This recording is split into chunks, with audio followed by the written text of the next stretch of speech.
Generation X may be the last generation that grew up strong before attention became currency, before every moment was recorded, before every mistake had an archive, before identity became something you performed instead of something you built. They did not grow up trying to be visible. They grew up trying to be capable, and that difference shaped their psychology in ways that still show up today, in how they handle stress, how they approach authority, and how they define strength. Picture this. It's 1987. It's late summer. The air is warm, but starting to cool as the sun lowers. You're outside. No phone in your pocket. No one tracking you. No notifications buzzing. You've been gone for hours. Maybe you're riding your bike through the neighborhood. Maybe you're sitting on a curb with friends, talking about nothing and everything at the same time. There's no performance happening. You're not curating a version of yourself. You're just there. You head home when the streetlights flicker on. That's the rule. Not because someone texted you, because you learned to read the rhythm of the day. That rhythm built awareness. Generation X was raised inside time, not inside feeds. There were long stretches of boredom, real boredom, the kind that feels uncomfortable at first, the kind that forces your mind to create something. You lay on your bedroom floor listening to a cassette all the way through. You read the liner notes. You imagined yourself somewhere else. You stared at the ceiling and replayed conversations. You rewrote awkward moments in your head. No one called it emotional processing. It was just silence. And silence builds structure. When you sit with your thoughts long enough, your mind organizes itself. You develop internal dialogue. You question yourself.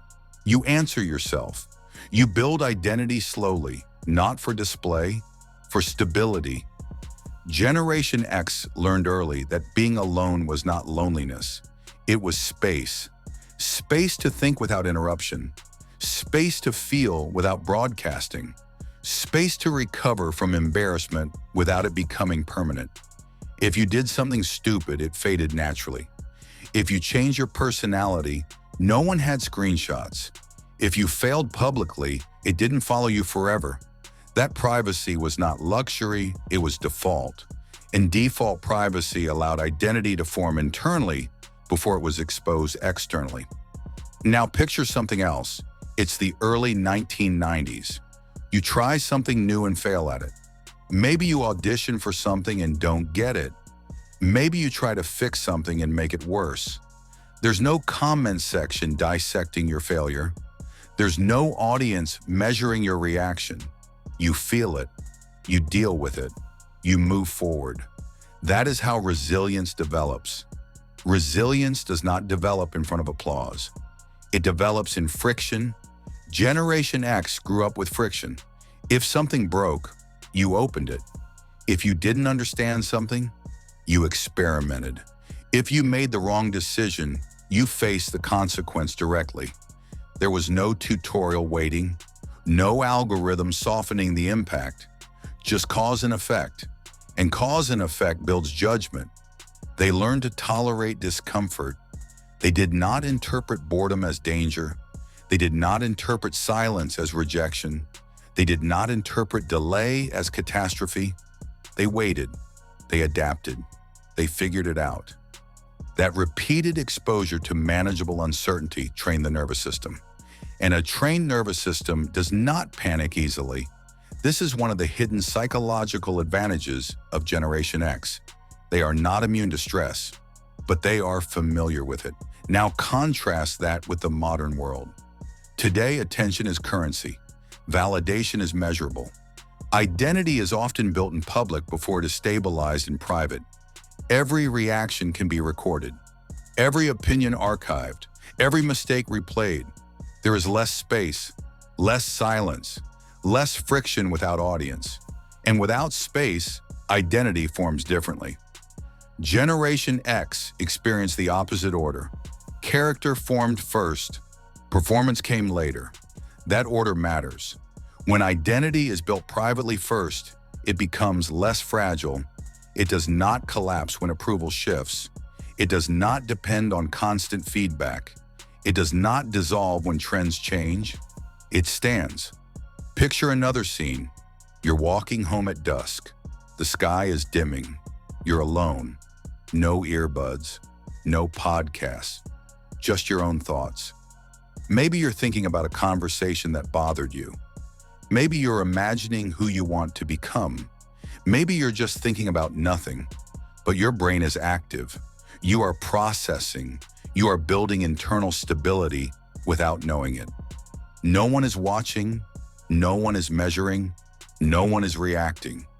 That invisible processing built emotional regulation. Generation X learned that not every feeling required an announcement. Not every conflict required an audience. Not every achievement required documentation. Emotional containment became normal. And in today's world, that containment can look like detachment, but it is not detachment. It is control. It is knowing you do not need to externalize everything in order to survive it. This is why Generation X so often values competence over status, reliability over spectacle, substance over hype. They are not impressed by noise. They are impressed by results. They question authority not because rebellion is trendy, but because independent evaluation became instinct. They were raised to assess systems for themselves. Trust was earned through behavior, not branding. Skepticism became survival, and there is pride in that survival. Not loud pride, not performative pride, steady pride. The pride of having adapted without constant instruction. The pride of having endured without constant applause.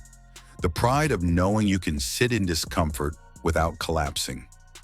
Generation X also remembers a world before constant comparison, before follower counts, before public metrics, before algorithmic validation.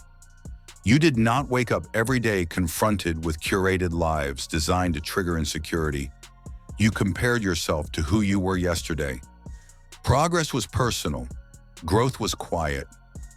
Confidence was built slowly through repetition, through learning a skill badly and then gradually improving, through showing up to work consistently, through keeping promises without announcing them.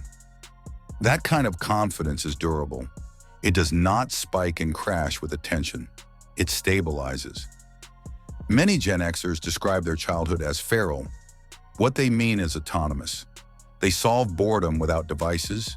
They navigated social hierarchies without digital mediation. They made mistakes without permanent exposure. They figured out who they were through interaction, not presentation. They were not shielded from every difficulty.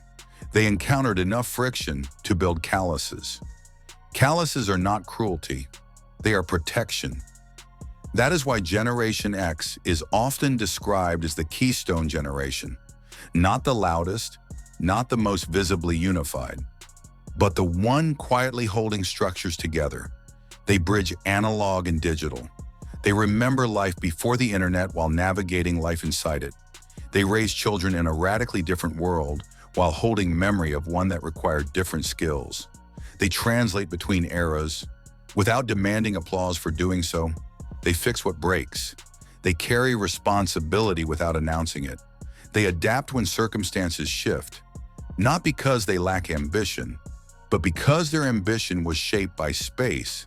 Space to think, space to fail, space to recover, space to grow without surveillance, and space creates strength. Generation X may not dominate the spotlight, but they do not need to. Their identity formed before performance became mandatory. Their resilience developed before validation became automatic. Their confidence was built before attention became constant. They were not shaped by applause. They were shaped by silence, friction, boredom, independence, and space. And when you are shaped by space, your strength does not require an audience. Most people only realize the value of space once it disappears.